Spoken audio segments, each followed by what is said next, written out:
Hello, I'm Bishop Peter, and I'm sitting here at St. Matthew Church beside a very good friend and a new member of the St. Matthew's faith community, Teri Davis, who's been coming here with her husband Mel and her daughter Michelle.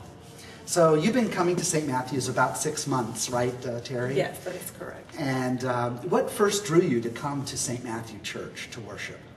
Well, it was the middle of Lent, and I was feeling a little bit lost and at a crossroads in my faith and in my relationship with my church, the one that I was attending. And while I felt strong in the community, I felt that some of the messages that were coming from the pulpit were contrary to the gospel. And I felt that the exclusive nature of who can receive communion and just the judging and the politics and those kinds of things were beginning to wear on me. And so I prayed and prayed a lot about it, and I decided one Sunday that I was going to come to St. Matthew's. And I said, okay, Lord, if this is where you want me, then I need a clear message that if this is where you want me to be. And when I walked through the door, I saw a familiar face immediately, and she hugged me, and I cried, and I probably wept 4 times during that liturgy. And I continued to come back for that. The inclusive nature of Holy Communion, the fact that all are welcome to the table, the fact that the Lord is not being the Lord is shared and the gospel is shared, and I just really feel that that this is where I belong.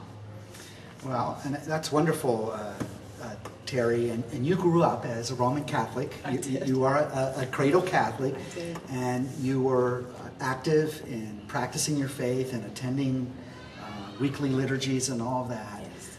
But the Spirit of God seems to have drawn you to this community for various reasons.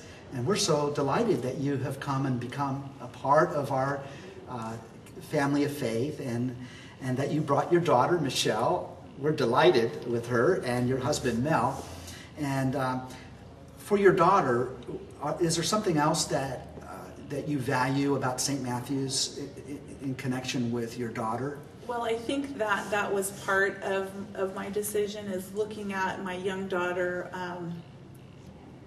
that I wanted her to be in a place where, regardless of her gender, however she is called to serve, that the gender is not going to get in the way. And I just, there are a lot of issues with women in the church that I was struggling with, and the current political climate of women in the church I find disconcerting. And so I feel that raising my daughter in a church where women are respected as equals is very important to me. So one of those things that St. Matthew stands for, the affirmation of the equality of women. We support the ordination of women. If a woman is called and formed and well qualified to be ordained, why should she be denied that opportunity? Why should the body of Christ be denied the opportunity of her service as an ordained priest merely because of her gender? So in a way, this is about a very deeply felt value you have. Yes. That you want to raise your daughter with. Well, and Peter, the fact that you have a wife, and the fact that you have children, and the fact that you continue to serve as an ordained priest,